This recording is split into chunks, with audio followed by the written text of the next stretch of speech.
acompañarnos en esta segunda jornada de la primera Feria del Libro de Molina de Segura, o Feria del Libro de 2025, porque ¿para qué ponerle número cuando va a haber muchas? Dejemos el año y ya está. Agradeceros, como estoy diciendo, porque esta es una frase que me vais a oír repetir muchísimas veces, espero. Sin vosotros no hay Feria del Libro, sin lectores no vale la pena hacer nada de esto. Y aquí tenemos a una persona que es que ha sido el tesón máximo para que llegue esta Feria del Libro a Molina. Gracias, vamos a disfrutar a Jerónimo, que aunque no nacieras aquí, tienes ya el DNI con el pasaporte prácticamente en vigor, y a disfrutar de tu última novedad. Buenas tardes, Jerónimo, María, gracias.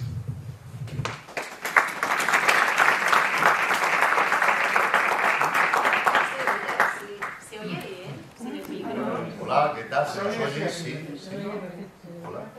Sí. Los micros están en unos sentidos en esta oficina, ¿Hola? Cheeseburger. ¿La voz? Cheeseburger, Whopper con queso. Bueno, buenas tardes a todos los que habéis dedicado tiempo para pasar este rato, esta presentación de la nueva novela de Jerónimo Tristante, 1973, aún sabiendo que, como estaba comentando mi madre hace un segundo, que aquí en Molina, en cuanto notamos algo de viento, alguna gota de lluvia, ya nos escondemos como los caracoles en casa, pero aún así aquí estamos apoyando la Feria del Libro y sobre todo apoyando a Jerónimo Tristante. Él me llamó una tarde, es la primera presentación de libros que hago, pero como no se decida nada que no, pues aquí estoy, así que espero estar a la altura. Te agradezco que me hayas dado esta oportunidad, porque es otra al final de las experiencias que me llevaré en la mochila cuando acabe esta etapa de concejala. Y lo dicho, como veo que estamos entre amigos, además es docente de secundaria, al igual que yo, pues así espero que salga algo así más informal que otra cosa. Luego tendréis, por supuesto, vuestro turno de palabra, por si queréis preguntarle alguna cuestión. Yo a Jerónimo hemos coincidido en varios eventos, porque el que está metido, se estaba diciendo antes también, que no sé cómo tiene tiempo para tanta cosa. Lo último es que también es miembro de las huestes de Fernando III, de aquí que es la misma mesnada donde está mi hermana Cristina. Entonces, encima hemos coincidido en la fiesta también. Y como digo, también tuve la suerte de conocerlo en uno de los institutos donde yo trabajé, en el Alquipir, en Cejín, porque fuiste, ¿te acuerdas?, compañero de Madalena, y allí le di una charla a los alumnos de secundaria y se quedaron anonadados. Aunque sobran las presentaciones, pero bueno, como me lo he preparado, que es la primera presentación y yo quiero hacer todos los pasos que se hacen en una presentación. Así que, Jerónimo Tristante, licenciado en Biología y profesor de enseñanza secundaria, compagina la docencia con la escritura desde hace más de 2 décadas. Su nombre, como sabéis, está ligado al éxito de la saga del detective Víctor Ros, que comenzó con El misterio de la Casa Aranda y continuó con títulos como El caso de la Viuda Negra, El enigma de la calle Calabria o El valle de las sombras, una serie que incluso dio origen a una adaptación televisiva de gran éxito en televisión española. Además, es autor de otras novelas muy reconocidas como El tesoro de los nazarenos, 1969, El envío, La cuarta orden o Secretos, con la que ganó el Premio Logroño de Narrativa en 2018. A lo largo de su trayectoria, Tristante ha demostrado una enorme capacidad para recrear épocas y atmósferas, desde el Madrid decimonónico hasta la España convulsa del siglo XX, siempre con un sello personal que combina documentación histórica, ritmo narrativo y personajes llenos de vida. Centrándonos un poco en 1973, sin hacer demasiado spoiler, porque yo voy a lanzar solo unas pinceladas, es su nueva novela publicada por la editorial Contraluz, y de nuevo nos traslada a ese periodo convulso de la dictadura franquista, en este momento pues ya pues casi al final de esa etapa, en un momento, como sabéis, en el que estaba todo a punto de cambiar. Como profe de historia, pues a mí lo que más la he disfrutado mucho, porque una de las cosas, uno de los valores añadidos a tus novelas es lo minuciosamente documentada que está, y es una novela donde hay, ahora nos dirás tú, que hay de ficción, que hay de realidad, pero bueno, que se entrelazan realidad y ficción, como digo. En su novela, pues, si estamos hablando de 1973, pues van a aparecer personajes pues como el príncipe entonces Juan Carlos, la visita de Kissinger a España y sobre todo pues el atentado también que marcó un antes y un después en la historia de España, que fue el atentado de ETA a Carrero Blanco, ¿no? Entre otras muchas cosas, o las relaciones entre Estados Unidos y la dictadura franquista, especialmente con la CIA. Y hasta ahí no quiero decir, por no vaya a ser que meta la pata. De nuevo sí que nos encontramos, si os habéis leído 1969, pues el protagonista también de esta 1973 vuelve a ser nuestro querido policía Julio Alsina, que en este caso pues viene acompañado por Ernesto Sampedro y a partir de aquí pues él aparece, ¿no? Comienza la novela, él está exiliado en Francia, lo llaman para que resuelva un caso que a priori va a ser un caso sencillo, un poco parecido a 1969, y la cosa pues se va liando un poco, digámoslo así. Yo voy a empezar a lanzarte alguna pregunta, pero Jerónimo realmente no me necesita a mí, porque él ahora cogerá el micro y lo va a contar todo a su manera, con su naturalidad, que al final es lo que más me gusta a mí de él. Así que yo te lanzo una y ya desarrollamos. Vamos a empezar por eso que he comentado antes, que a mí me gusta mucho de tu novela como profe de historia. ¿Cuál ha sido tu proceso de documentación? Vale.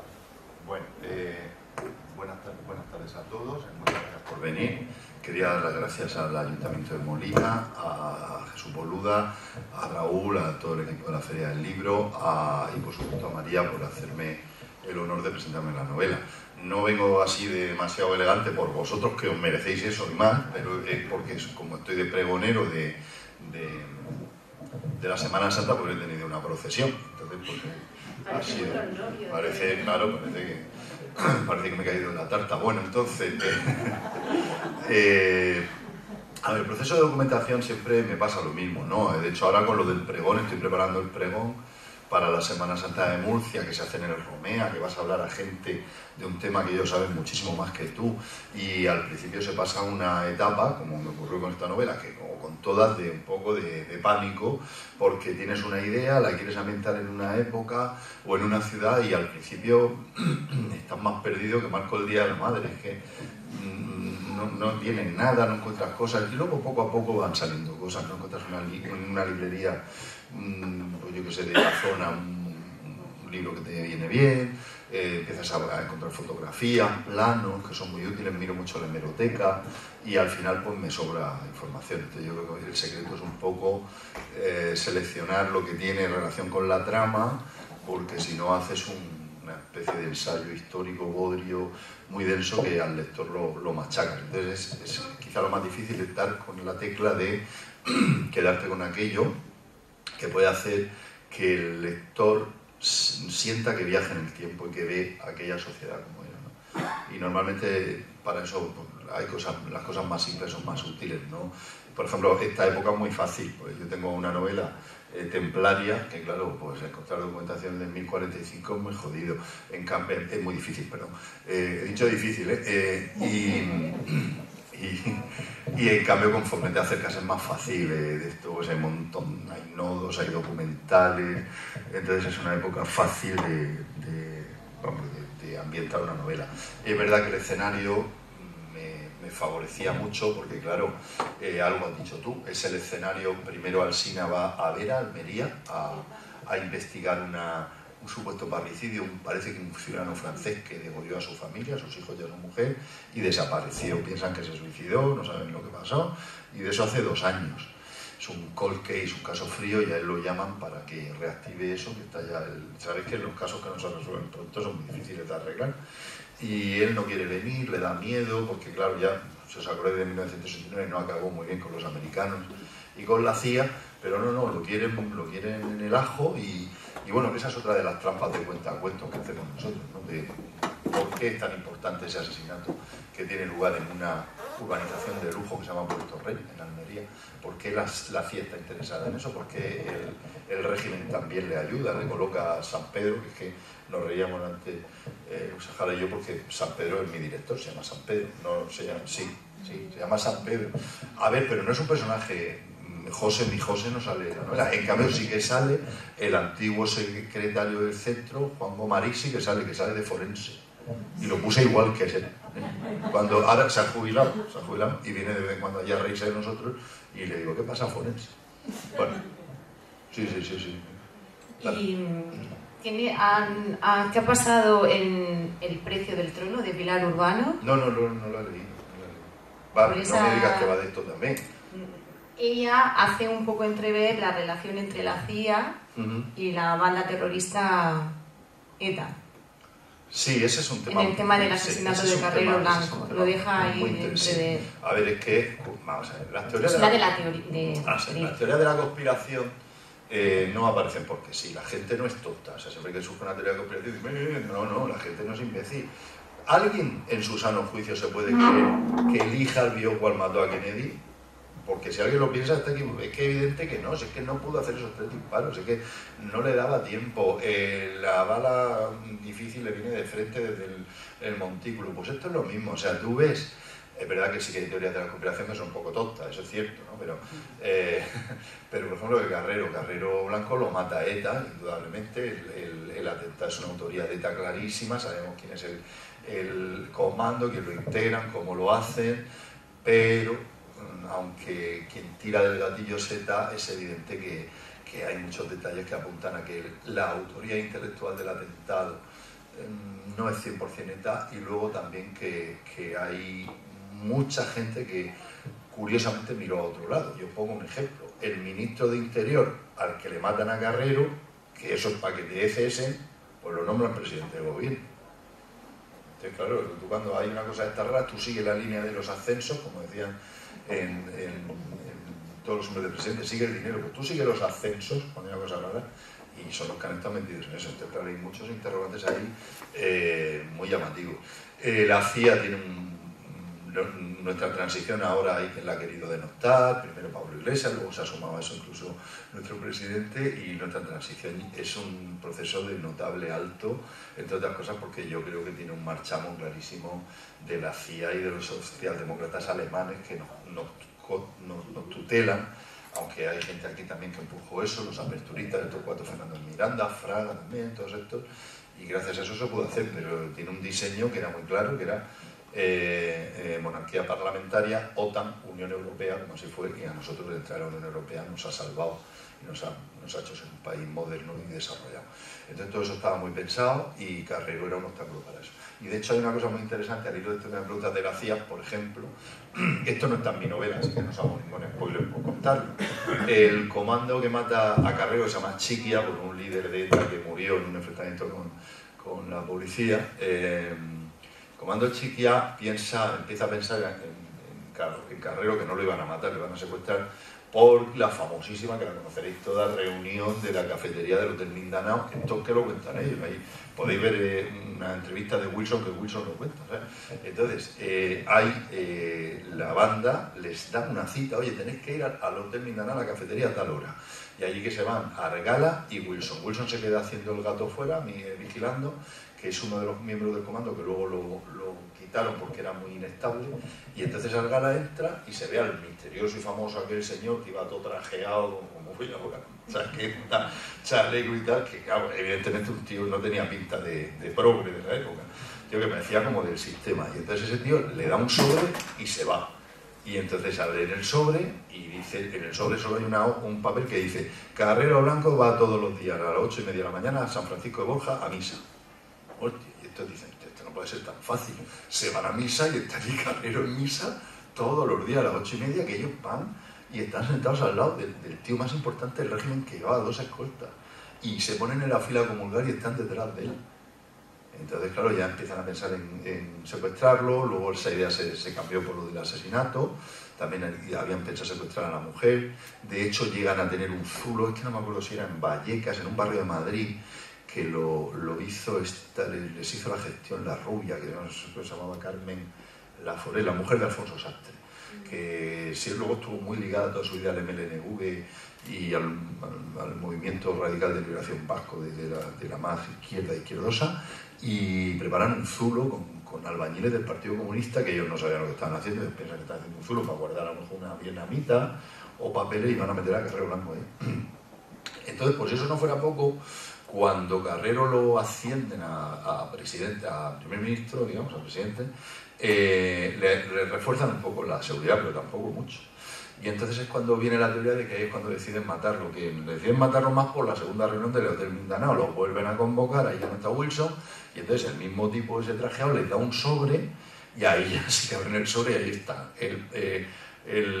la dirección que alquilan en Claudio Coello, un plano del recorrido que hace todas las mañanas Carrero con el coche, un plano del túnel con una T, como luego ellos hicieron, y está diseñado el atentado. ¿Eso quién lo hizo? ¿La CIA o alguien del régimen? No lo sabemos, pero ETA le dieron que yo soy el comando y yo eso no lo hago. Digo, macho, estos tíos me están poniendo una trampa de libro, y lo hicieron y le salió bien. O sea, y lo de la CIA, es que no me quiero enredar mucho, lo de la CIA viene un poco también porque, no sé si era Regala, me parece que era Regala o hay otro, ¿cómo se llama? Bueno, había uno de estos que, sabéis que PNV se le cinden 300 jóvenes y se van a ETA. Y PNV tenía, desde el fin de la Segunda Guerra Mundial, unas relaciones estupendísimas con la CIA. Entonces estos jóvenes que se van, ingresan en ETA, mantienen buenas relaciones con la CIA. Entonces parece que eso puede venir por ahí, porque Carrero con los americanos pues se llevaba muy mal. De hecho, la visita de Kissinger, a la que hace referencia, pues fue un desastre. Kissinger iba a dormir en España. Bueno, es que esto es que no me quiero enredar, es que eso no era muy interesante. ¿Cómo le llaman esto? Se llama como la celda de Faraday. Bueno, una sala que tienen antiescuchas en la embajada americana. Cuando Kissinger viene a ver a Carrero, viene uno de la CIA, le da una nota y le dice que no pernocte bajo ningún concepto en Madrid. Y cogió el avión y se fue, porque decían que llovía, que iba a haber el Museo del Prado, y es que la reunión fue muy mal. La reunión con Carrero fue mal, fatal. Los americanos querían ampliar las bases, Carrero no quería.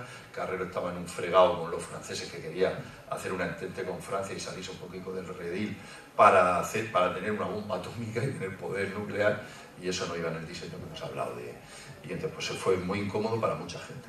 Y en pocas horas después sucedió sí, el atentado. Bombazo, sí. Lo has adelantado antes, entremezclas esta trama del asesinato de Carrero Blanco con el asesinato de Kennedy y las distintas teorías. ¿Qué nos puedes adelantar? Que no quiero hacer spoiler. ¿Qué hay de ficción y qué hay de realidad en la teoría pues, que introduces en la novela? Casi todo lo que he puesto no me he inventado nada. O sea, son cosas que he encontrado. Verdad que he encontrado, pues, yo que sé, un libro en francés, que yo no hablo francés, me costó mucho trabajo. Luego tuve que leerme en inglés, que en inglés se me da mejor. Encontré un libro muy bueno sobre la historia de Roscoe White, que Roscoe White es un tío muy interesante, porque Roscoe White es un tío que muere. Y entonces cuando muere su hijo, en un footlocker, que es como los cajones esos donde los marines guardan sus cosas, así como metálico, el hijo encontró una cosa muy rara, encontró $100.000 en bonos y una serie de documentos, un diario del padre. Entonces descubre que su padre había estado toda la vida trabajando en lo que se llaman Black Ops, en operaciones encubiertas de la CIA. Hostia, y entonces ya empieza el tío, ya se metió en todo el mundillo este de los que estudian hay una cosa que se llama Assassination Center, que está en la Plaza de Dilly en Dallas, que hay gente muy buena, no son frikis. Y este ya se puso en contacto con esta gente, entonces se descubrió la historia de Roscoe White. Roscoe White es un tío que se alista en los marines con 17 años, falsifica su cédula de identificación para poderse alistar, eso sabéis que entonces se hacía mucho. Y qué casualidad que se alista en los marines y él lo mandan a una base en Japón, y va en el mismo barco que Lee Harvey Oswald. Y los dos están destinados en la misma base. Lee Harvey Oswald también falsificó los papeles para... Esa base en la que trabajan es una base de aviones espías de los U-2, y curiosamente es una base con una implantación de la CIA muy fuerte, y reclutan a soldados y reclutan a estos dos. Y los dos, qué casualidad, porque tú sabes que si tú firmas por el tío Sam, firmas por el tío Sam. Tú no puedes firmar 6 años como hayan firmado estos, se reengancharon. Firmas 6 años y dices, oye, que me quiero casar, que me voy. No, tú tienes que hacer tu servicio. Y estos dos le dan como una licencia, como no por enfermedad mental, pero como, sí, como así, un poco de desorden, ¿no? Y fíjate, y Lee Harvey Oswald de ahí se va a Rusia. Y allí en Rusia dice que él no quiere saber nada de Estados Unidos, que él ha desertado, que él estaba en un plan que se llamaba Fake Defector Program, es un falso, o sea, programa de falsos desertores. Ya ves tú, son listos. O sea, manda un tío ahí a Rusia diciendo que yo he desertado. Los rusos no son tontos, se casó con una rusa. Y luego vuelve Lee Harvey Oswald a Estados Unidos y ni lo detienen, ni le pasa nada, y ahí sigue con su rollo, trabajando con los anticastristas supuestamente y tal. Entonces el otro, el Roscoe White, que estuvo en contacto con este, vive también en Dallas, vive en el mismo barrio que Lee Harvey Oswald. La foto esa famosa del que está Lee Harvey Oswald con el fusil, la encuentran en casa, el original en casa de Roscoe White. Entonces el Roscoe White este pues trabaja en todas estas movidas de la CIA y se apunta, o sea, ingresa en la policía de Dallas 3 meses antes del asesinato de Kennedy. Entonces la mayoría de la gente piensa que es el hombre de la galleta. Sabéis que desde donde se supone que hay 2 tiradores más, hay 4 tiradores, donde hay 2 en el montículo, hay una famosa foto de un tío que se ve de negro, que lleva aquí como un escudo, que parece que es un policía, y tiene así alrededor. La foto tiene muy mala calidad y piensan que es este tío de Roscoe White. Entonces son personajes muy interesantes que han tenido vidas muy llamativas.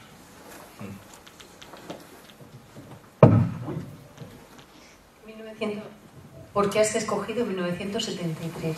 ¿La trama te escogió el año o viceversa? ¿O ya quería centrarte? No, me pasa como en 1969. 1969, bueno, yo cogí el año 1969 porque era el año en que nací yo, quería ver mi ciudad como era cuando yo nací, homenajear un poco a mis padres, ¿no? Y tal. Pero claro, es que lo que pasa al final de 1969 pues, que tiene mucha relación con que cogiera ese año también. Y en este caso me pasa lo mismo. Ten en cuenta que en noviembre del 73 en Madrid es el proceso 1001 en el top a los líderes de Comisiones Obreras, que viene Kennedy, lo de Carrero Blanco, luego otra cosa muy interesante que me ha ocurrido en esta novela, igual que me pasó con 1969, nosotros pensamos que el franquismo era monolítico. Y no es así, o sea, el franquismo, Franco mandaba, pero había muchísimas familias, muchísimos movimientos, y más en este momento que Franco el político estaba ya gaga, con el Parkinson fatal, se dormía en los consejos de ministros, y entonces lo que ocurre ahí es un juego de tronos absoluto en el franquismo, muy interesante de analizar en la novela, porque claro, por un lado están, como pasa en 1969, los del búnker, que son los camisas viejas, los camisas azules, pero es que luego están los aperturistas, es que luego están los Opus Dei, que sabéis que con el milagro de los tecnócratas del Opus pues están muy bien situados. Tienes ahí distintas facciones que son muy interesantes, y una de las más interesantes es la de Carmen Polo, la señora de los collares, que ella al tener al Alfonso, al haber tenido descendencia con la nieta, dicen, coño, pues vamos a hacer una dinastía, como Alfonso tiene pretensiones dinásticas, parece que también legítimas, vamos a hacer una dinastía de los francos. Entonces se ponen a estudiar posibles ascendentes nobles, tanto de Carmen Polo como de Franco, allí en Galicia y tal, para justificar un franquismo que fuera por ahí.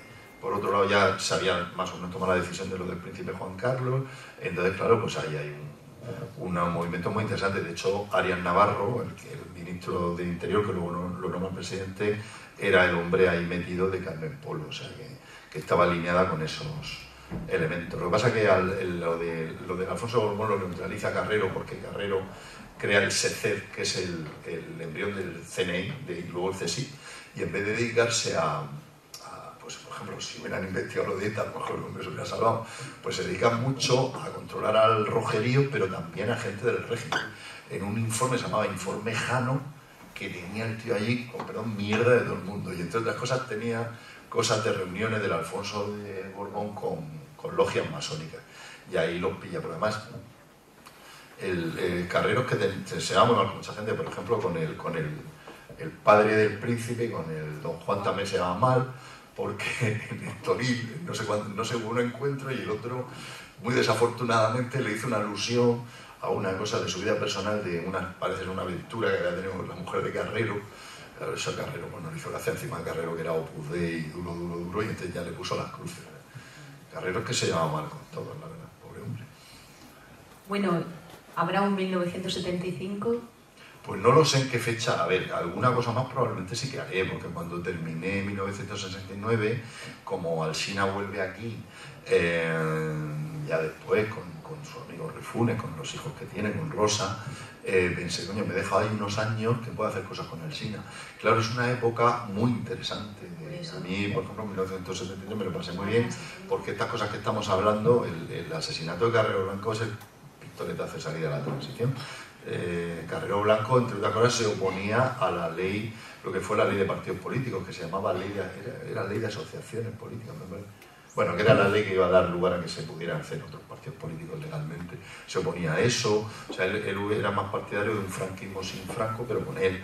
Entonces, claro, eso pues desatascó mucho el proceso que yo creo que ya estaba diseñado. Entonces, claro, todos esos años, pues figurar las cosas que tengo.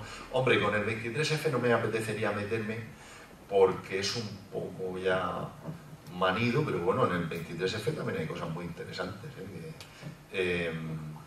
¿Cómo se llama la mujer esta? La del Opus. No me acuerdo, la periodista. Bueno, luego me acordaré. Que tiene un libro muy interesante sobre cuando se pelean el rey y Suárez y el porqué del 23F. Que lo explica muy bien, porque claro, siempre hemos tenido ahí la duda de por qué Armada dice que va en nombre del rey si no estaba el rey. Armada, a ver, los militares tienen sus virtudes y sus defectos, y tendrán muchos defectos, pero los militares son gente de honor. Y un tío que ha sido jefe de la Casa Real no dice que el rey está ahí si no es verdad. Esto lo conocéis algún militar, ¿no?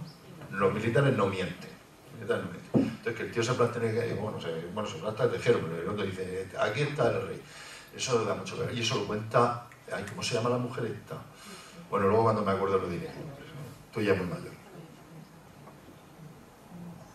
A mí me gustaría ahora que nos centráramos en el protagonista, en Julio Alsina. Lo que hemos leído en 1969 y ahora 1973, al final le cogemos cariño a Julio. ¿Qué destacarías de él? A mí yo destacaría, pues al final, su perseverancia.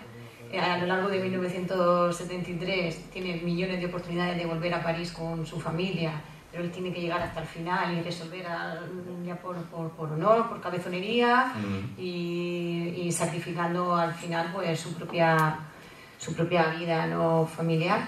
Y es un personaje, pues eso, muy, pues como tú, muy campechano, muy... Y como el efecto, con sus que también es obras. campechano. ¿Qué destacarías de Julio Alsina? Pues a ver, Julio Alsina, yo cuando hice 1969 lo hice porque yo me resulta difícil identificarme con esos personajes clásicos ya de la literatura postmoderna, sobre todo en el policial del antihéroe, ¿no? Policías corruptos que le pegan a la mujer, drogadictos, no sé cuánto. Yo eso como lector no me gusta. Entonces quise a Víctor Ros y hice un personaje perfectito, afectado, muy integral a la sociedad en la que vive. Y entonces, de hecho, me escribe gente y me dice que por qué Víctor Ros no engaña a su mujer. Digo, muchacho, pues ¿por qué no? Porque es perfectito. Entonces pensé marcarme un personaje, digamos, un poco en la línea y hacer una novela negra clásica, que es la única que he hecho en 1969, porque esta es más procedimental. Entonces pensé en Alsina, pero claro, me puse a meterme en ese cliché y me salió como demasiado enternecedor, porque claro, lo hice alcohólico de licor 43, o sea, es que no tiene pelotas para ser alcohólico de bourbon o de whisky como un detective de verdad. De hecho, no os imagináis las charlas que he tenido en 1969 y siempre me levanta la mano alguien y me dice, yo pillé una mierda una vez con licor 43 y qué cosa más horrible, porque esos licores dulces son terroríficos. Entonces, claro, la verdad es que me pasé con él.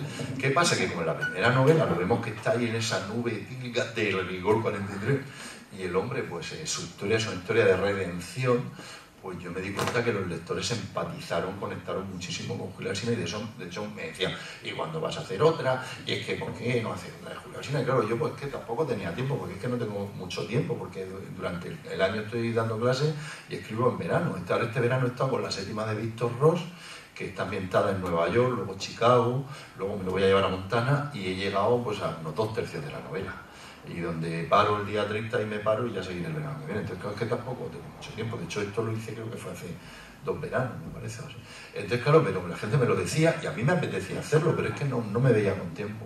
Entonces, claro, es un personaje que al lector le gustó mucho, pero yo creo que por eso, porque es una persona, yo creo que a todos nos gusta pensar que podemos resurgir de nuestras propias cenizas, e incluso cuando hayamos tocado fondo, que todos hemos tenido malos momentos, pensar que vamos a poder arreglar la situación y salir hacia adelante, que es verdad que se puede. Y entonces yo creo que esa es una característica del personaje, que es lo que hizo que a los lectores les gustara.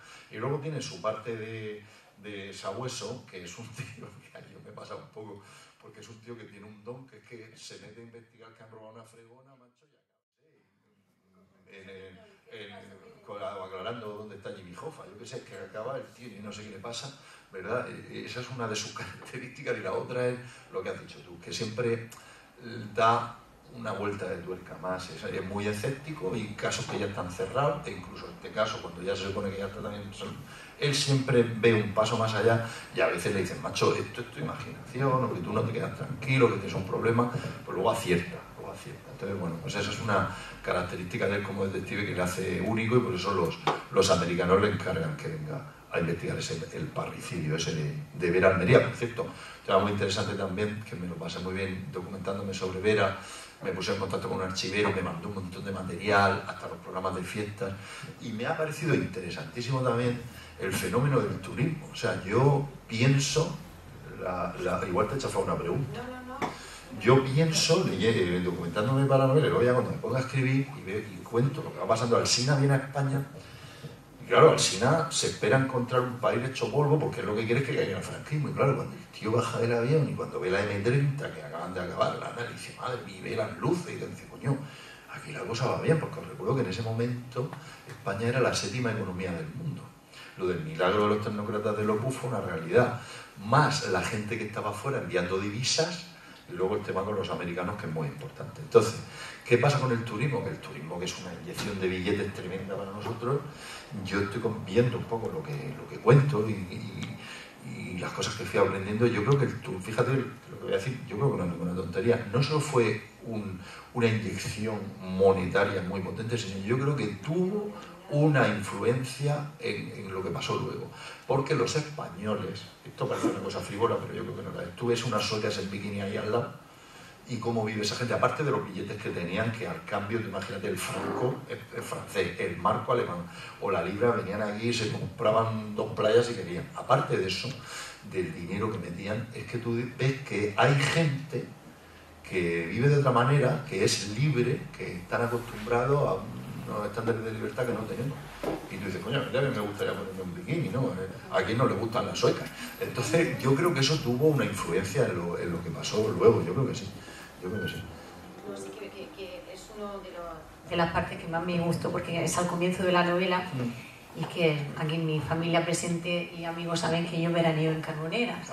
Entonces mi vida está muy ligada a Almería, y cuando vi que lo había situado y que aparece esta terraza, la terraza Carmona, sí, claro, que sigue siendo... Es que yo no he ido, y me han dicho que sigue siendo un restaurante horario estupendísimo. Tengo pendiente una excursión con los de mi club de lectura. Sí, ¿verdad?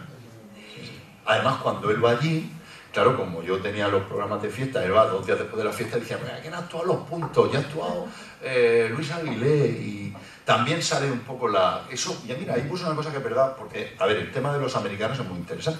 Entonces, no sé si habéis visto un documental, creo que está en Movistar, un documental que se llama Palomares. ¿Lo habéis visto ese documental? Eso es imprescindible, porque Palomares, Palomares, pues sí, Paco el de la bomba, ya, pero no, yo no sabía nada de Palomares, igual vosotros tampoco, o sea, que cayeron 4 bombas. Lo que pasa es que una cayó en el agua. Estaban por ahí los rusos con un buque espía buscando las bombas. Aquello fue un disparate. Y entonces saqué una cosa que sale en el documental, que es que sale un guardia civil que le ayuda a ellos, que durmió con el paracaídas de una bomba, porque claro, los mandan en su mobilete a vigilar una de las bombas, que luego sabéis que había allí restos de radioactividad. Era importante, a pesar de que los americanos mandaron allá no sé cuántos mil tíos a retirar tierra y tal. Eso fue un disparate. Era muy interesante. Y aquella Guardia Civil así un poco de andar por casa y tal. Imagínate un tío que lo mandan a custodiar una bomba nuclear. Tú sabes lo que es eso. Los rusos hubieran dado lo que fuera por coger eso. Y el tío vaya a vigilar la bomba, coge el paracaídas, se pone con la cabeza y yo me con la cabeza a pegar la bomba. Y que no pasan más cosas porque Dios no quiere.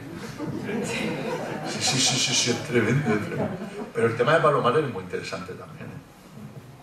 Y volviendo la imagen esa de Fraga ahí, bañándose, eso un poco antierótico, pero bueno. no lo vamos a recordar. Claro, nos estabas hablando de las suecas y ahora nos hablas de esta otra imagen. Creo que nos hablamos con las suecas. Yo prefiero las suecas. Tras tu experiencia con Víctor Ros, que se llevó a la pantalla con Televisión Española, me gustó alguna que otra anécdota que contaste a los alumnos ahí en CEGIM. ¿Te gustaría que se llevara esta novela también? A ver, sí, a ver, mira, esta es más fácil de hacer que Víctor Ros, porque Víctor Ros es época, entonces eso es carísimo, pero carísimo. O sea, yo cuando fui al rodaje estaban ahí los carruajes, los tíos vestidos de guardia esperando para hacer un cameo. Imagínate las estilistas, los peinados. Solo la biblioteca de los Alveares era grande como esto, un disparate, carísimo. Y esto es más fácil de hacer. Yo estuve a punto, estuve muy avanzado con la productora de Cuéntame, que se llama Ganga, que además tienen el estudio, tienen una calle, que parece que van cambiando los carteles, y van cambiando de año, tiene un aire sesentero estupendo, pero es que ahí tuvimos muy mala suerte, porque fue cuando pasó lo de Imanolaria y entró la Guardia Civil en la sede y no sé qué, aquello se paró. Entonces yo he estado estuve el verano pasado y el anterior también, me pegué una pecha a trabajar tremenda haciendo un documento de venta de esta serie, porque habíamos montado un proyecto con Ginés García Millán y un chico, ese Matito, que es un director muy bueno, de una serie que a mí me encanta, que no sé si habéis visto, se llama, estaba en Prime, Hernán, es una serie sobre la conquista de México, que además es espectacular, y hablan, unas partes hablan en maya, otras hablan en nahuatl, y explican muy bien cómo lo hacía Malinche y todo eso y tal, bien, chulísimo, y este tío es muy buen director. Y eso yo me encargué de hacer lo que se llama el documento de venta, que tienes que hacer unos parámetros ahí muy técnicos y tal, pero claro, tuve que hacer, resumir por las 400 páginas de la novela en 30. A mí eso, imaginaos con el rollo que tengo yo, por resumir eso para mí es una tortura. Pero es que cuando ya lo tengo hecho, dice, no, ahora tiene que ser en 12. Digo, la Virgen, pero es peor, es que hay una cosa que creo que le llaman tagline o algo así, que tienes que resumir la serie en una frase. Una asistenta usa secretos de su jefe y los arrolla. Así de fácil, ¿no? Entonces, estuvimos ahí en eso, sobre todo pensando que luego venía esta, pero eso se ha parado, está muy parado y no soy muy optimista, porque cuesta mucho trabajo, el mundo del audiovisual va muy lento y tienes que tener suerte, que se te aparezca un poco la Virgen, pero sí que, a ver, saldría una serie muy, muy buena de 1979 a 6 capítulos, como lo habíamos pensado, y sería muy positivo también que la productora dijera, mira, ya ahora tengo otra de 1973, pero de momento lo tengo parado. Tengo que ver cómo lo reactivo, si lo consigo reactivar, que no soy muy optimista. Por ir acabando ya y ceder la palabra al público asistente. A ver quién pregunta, que aquí hay gente que a mí me da miedo que pregunte. Por ejemplo, esa. Una de las preguntas, creo que ya las has adelantado tú, siguientes proyectos. Pues estoy con el siguiente Víctor Ros, que lo espero acabarlo el verano que viene. Me lo he pasado muy bien este verano, porque, bueno, me gusta mucho el siglo XIX, Estados Unidos en el XIX es un sitio apasionante, imagínate Nueva York, luego me fui a Chicago, y luego también voy cogiendo personajes, igual que en la de Barcelona, me inspiré mucho en Enriqueta Martí, la vampira del Carrer Ponent. Es que, a ver, ahí yo un día Andreu Martín se enfadó conmigo, tuvimos una discusión porque yo dije que la realidad supera la ficción. Y eso le enfadó mucho, porque claro, si tú eres cuentacuentos, que digas eso parece que nos quita a nosotros un poco de mérito, pero es que es verdad. Y entonces pues, me he metido ahí con un tipo muy interesante que era H.G. Wells, que era un médico peligrosísimo, que se hizo una especie de mansión, castillo, trampa en Chicago, que no sabemos a la gente que mató. Y bueno, aquello era un disparate, o sea, tenía el sótano con un tobogán para tirar los cadáveres, tenían 3 pisos. Es que hizo un hotel porque iban a hacer en el año, no sé, en 1888, una exposición universal en Chicago. Y como iba a venir mucha gente, pues el tío aprovechó para la gente que venía a buscar a casa de los que podían, un personaje muy interesante. Sí. Tiene buena pinta, sí. Yo le cambié el nombre, pero bueno. Y ya por volverme un poco más trascendental, ¿qué te gustaría que el lector de hoy, 27 años después, reflexionara al terminar la novela de aquellos años? Pues a mí pues me gustaría que casi todas las novelas que escribo tienen ambientación histórica, y me gusta mucho fijarme en que hemos avanzado muchísimo. Nosotros siempre nos estamos autofustigando y claro, tú ves, por ejemplo, pues yo que sé, en el siglo XIX, bueno, otras novelas que tengo, por ejemplo en 1969 sale La situación de los gays, y ahora mismo pues la gente que es homosexual se puede casar, puede adoptar hijos, y a veces no nos paramos a valorar realmente las cosas que hemos conseguido. Por ejemplo, con la integración de la mujer, yo tengo compañeras, afortunadamente, que son exactamente iguales que yo. Es verdad que en la empresa privada todavía hay cosas que podemos mejorar, pero hay muchísimas cosas en las que hemos avanzado un montón. Entonces pues me gustaría que vieran que, bueno, nuestra transición no fue tan mala como se están contando ahora. Porque, por ejemplo, a ver, la transición nuestra es que a veces los árboles no nos dejan ver el bosque. A ver, lo que pasó en la transición nuestra es que resulta que hay un régimen dictatorial que no sé cuántos estarían en el régimen. Imagínate, 1 millón de tíos, 2 millones de tíos. ¿Cómo vive el que es del régimen? Vive cojonudamente, has ganado la guerra civil, tienes por delante 40 años que tú vas a mandar siempre. Eres gobernador civil, tienes una casa cojonuda, tu hijo va a los mejores colegios, te regalan jamones, tienes un sueldazo, coche oficial. Entonces nosotros lo que pretendíamos en la transición era que esos tíos dijeran, vale, vamos a quitarnos de aquí, y en vez de mandar yo siempre, vamos a votar cada 4 años, que puede ser que yo gobierno que no. Pues eso pasó así, o sea, esa gente se quitó de en medio y tenemos una democracia. Entonces, claro, ahora sí lo que pretendemos es decir, me voy a quitar para hacer elecciones y además me metéis en la cárcel. Hombre, pues eso no lo vamos a conseguir, vamos a ser realistas. Dentro de lo que se podía hacer, yo creo que yo por ejemplo he ido mucho a Francia, y el tema de nuestra transición la tienen muy, muy bien valorada. Entonces yo creo que eso, después de tanto tiempo, no salió tan mal. No salió tan mal, y eso supone pues, que te tienes que perdonar cosas. Os recuerdo, yo tengo una novela sobre paragüeyos, y Carrillo tiene una implicación en eso real. ¿Y luego qué pasa? Porque cuando vino Carrillo, pues yo creo que estuvo aceptado. O sea, el PC dijo, bueno, vamos a entrar aquí, vamos a aceptar la bandera, aceptamos al rey la Constitución y nos incorporamos como un partido. Oye, pues hay mucha gente que hizo, como Carrillo, que en la guerra civil tiene sus errores, y luego a lo mejor lo enmendaron, pues los otros pasó lo mismo. Entonces yo creo que me gustaría que la gente se quedara un poco con la idea de que esto no nos salió tan mal. Y luego hay una idea que está ahí flotando también, que eso yo creo que se ve en la novela, y es que realmente el franquismo prácticamente se autodisolvió, o sea, que se autofagocitó. Aquello era un desastre que ellos mismos sabían que no podían ir. Aquello era por lo que he dicho, fíjate la tontería que he dicho del turismo y de la soca, aquello era como una ola que iba a venir. Todos los países de nuestro entorno estaban en eso, y finalmente parecía que se daba por hecho que iba a suceder, y sucedió, y yo eso lo veo positivo. Muy bien, pues si os parece, os cedemos la palabra, si alguien quiere hacerle alguna pregunta a Jerónimo, alguna curiosidad.